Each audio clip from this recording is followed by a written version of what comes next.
میری امی کا انتقال 23 اگست 2004 کو ہوا. دعا کروا دل سے دعا ہے جی اللہ تعالیٰ آپ کی والدہ کی مغفرت فرمائے اور آپ سب کو صبر جمیل کی توفیق عطا فرمائے. میری امی کا انتقال جمعے کے دن ہوا اور امی نے 2 مرتبہ کلمہ بھی پڑھا تھا. وفات ہونے سے پہلے اس کی کیا فضیلت ہے؟ من کان آخر کلامہ لا الہ الا اللہ دخل الجنہ.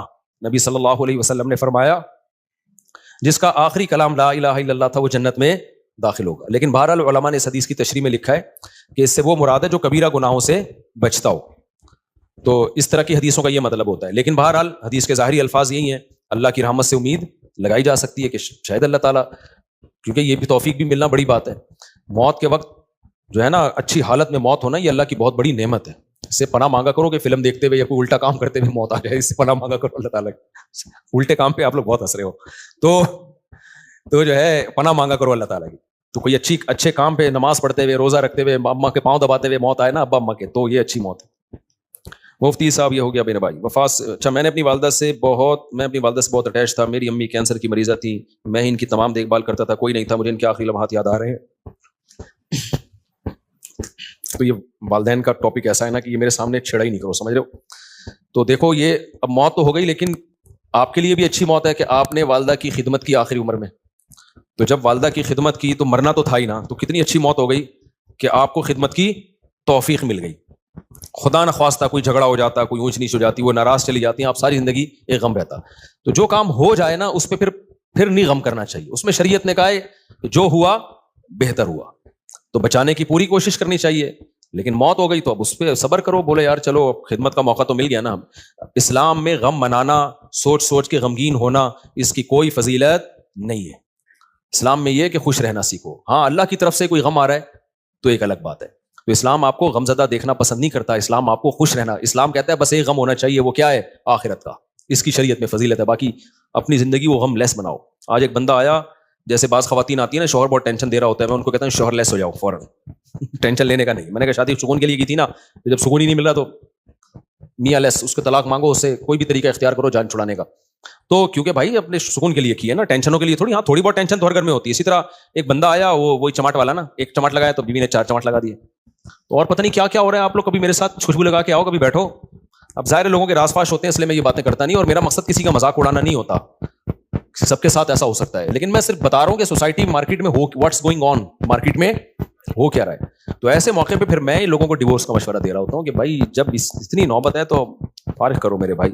صبر کا فائدہ نہیں ہے ایسے موقع پہ, کیونکہ شادی سکون کے لیے کی جاتی ہے. تھوڑی بہت ٹینشنیں ہر گھر میں ہوتی ہیں, لیکن ٹینشنوں کی بھی ایک لمٹ ہوتی ہے. کچھ بھی نہیں سن رہی ہے, اپنے آپ کو ماتحتی نہیں سمجھ رہی ہے, تمہیں اس نے خانسامہ بنایا ہوا ہے, اس کو سمجھانے کی ایک لمٹ ہوتی ہے. 6 مہینے اماں کے گھر بٹھا دو, شاید کچھ دن کے بعد ہدایت مل جائے, پھر بھی نہیں مل رہی تو بھائی تمیز سے علیحدگی اختیار کرو. تو وجہ اس کی ہے کہ اللہ نے ہمیں غمزدہ رہنے کے لیے پیدا بولو نہیں کیا. غم ایک ہی ہونا چاہیے, وہ کون سا ہے؟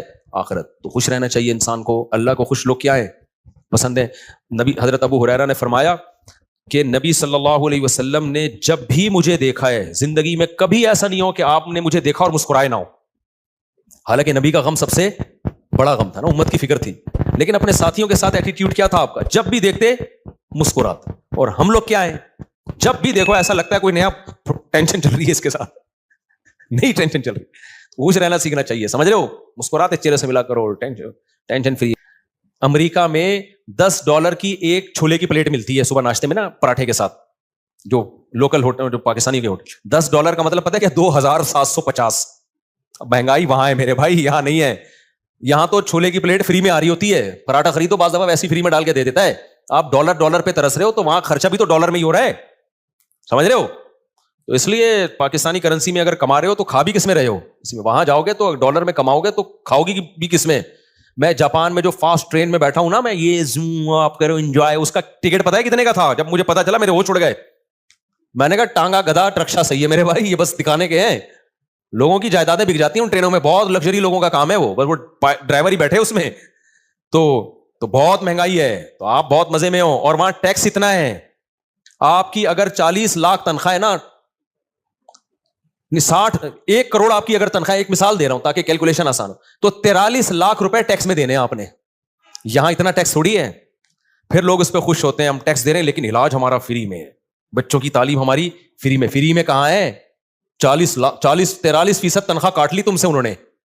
اب تمہیں فری میں تھوڑی دے رہے ہیں. آپ کی گورنمنٹ یہاں جتنی مرضی کرپٹ ہے, میں کوئی یہ نہیں کہہ رہا بہت نیک گورنمنٹ, جیسی مرضی ہے, اتنا ٹیکس نہیں ہے میرے بھائی. تنخواہ پوری آ رہی ہے آپ کے پاس, تو اس میں آپ اپنے بچوں کی فیس بھر لیتے ہو, وہ اتنی نہیں ہوتی, 43% نہیں ہوتی, وہ سمجھتے ہو آپ کے سارے خرچے نکل رہے ہوتے ہیں. نہیں یار میرا خیال ہے بات. اور پھر زکاتیں بھی لوگ دے رہے ہوتے ہیں, تھوڑے سے گھننے بن جاؤ, اگلا پوری جائیداد نکال کے دے دیتا ہے. یہاں تھوڑا سا گھننا بننا آنا چاہیے, بس یہاں پریکٹس کرو تھوڑی سی. تو اس لیے اتنا ٹینشن والا بات نہیں. ہم کیوں وہاں جا کے فوراً واپس آتے ہیں, مزہ ہمیں کہاں آتا ہے؟ بہت اچھے کنٹری ہیں, امریکہ بہت اچھا ہے, جاپان بہت اچھا ہے, مزہ ہمیں کراچی میں ہی آتا ہے. اور یہ جو میں نے ابھی بیان میں کہا نا کہ خاموش, بالکل خاموش, یہ 4 دن خاموشی اچھی لگتی ہے, اس کے بعد کاٹنے لگتی ہے. یہاں ریلیشن ہے, آبادی ہے, ایک بندہ پنجاب والا ملے گا, ایک پشتو والا ملے گا, ایک بلوچی ملے گا, ایک فلانا, ایک میکینک ملے گا, ایک فلانا ملے گا, ایک ڈاکٹر ملے گا, ایک سائنٹسٹ ملے گا, ایک سیاستدان ملے گا. ہر آدمی ہوٹل میں بیٹھ کے ایسے لگے گا یہاں سارے ہی پہنچے ہوئے لوگ ہیں, گپ شپ کا ماحول ہے. یہ سب کچھ وہاں پر نہیں ہے. خاموشی خاموشی خاموشی. ابے 4 دن تک خاموشی اچھی لگتی ہے, اس کے بعد میں نے کہا یار کوئی تھڑے نہیں ہے یہاں پہ, کوئی تھڑے ہوں یہاں پہ, کوئی بیٹھے ہوئے ہوں, کوئی بیٹھک ہو, کوئی گپ شپ ہو نا, ختم. تو ایک رشتہ داروں میں ہوتی ہے, وہ بھی رشتے بھی کیا ہو رہے ہیں, ختم ہوتے جا رہے ہیں, وہ بھی شارٹ ہوتے جا رہے ہیں. تو بس ہر آدمی انڈیویجولی لائف گزار رہا ہے, تو ایسے تھوڑی, تو اسے تو زندگی کا سکون تھوڑی ملے گا. بہت سی چیزیں ہمارے یہاں پازیٹیو ہیں میرے بھائی, بس دعا کرو ہمارے یہاں صفائی ہو جائے اور لا کچھ قانون مضبوط ہو جائے, تو ہم ان سے اب بہت آگے ہیں. یہ 2 ہی چیزیں نہیں ہیں, اور یہ 2 ہی انہوں نے بیڑا غرق کیا ہے ہمارا. لیکن جب وہ تو بیڑا گورنمنٹ نے غرق کیا ہوا ہے نا, ہم تو خوش رہنے پر اللہ نے ہمیں پابندی نہیں لگائی. تو آپ اسی کو انجوائے کرو. دیکھو اب کراچی میں برساتی کھڈے کتنے ہو گئے نا بارش ہوتے ہی. اچھا کلائمیٹ ایسا چینج ہوا ہے کہ بارش بھی عجیب قسم کی ہو رہی ہے. ادھر آ رہا ہے کہ جی سمندری طوفان آ رہا ہے, اور واقعی آیا ہوا بھی ہوگا, اس کے پڑوس والے علاقے میں نلکے میں بھی پانی نہیں ہوگا.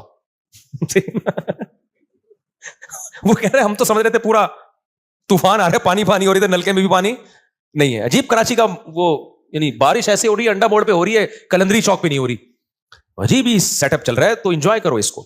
تو وہ دیکھو کتنے کھڈے ہیں نا, وہ ٹک ٹاکر نے کیسا انجوائے کیا کراچی میں بارش میں, جو کھڈے اتنے بات پہ آپ کو چھلانگے مار کے. تو وہ اس نے اولمپک کی تیاری کر رہے ہیں نا گھر میں, لمبی لمبی چھلانگے مار رہے ہیں. ماں نے پوچھا اولمپک کی, کہہ رہے بعد میں پتا چلا یہ کراچی کے کھڈوں کو کراس کرنے کی ٹریننگ لے رہا ہے.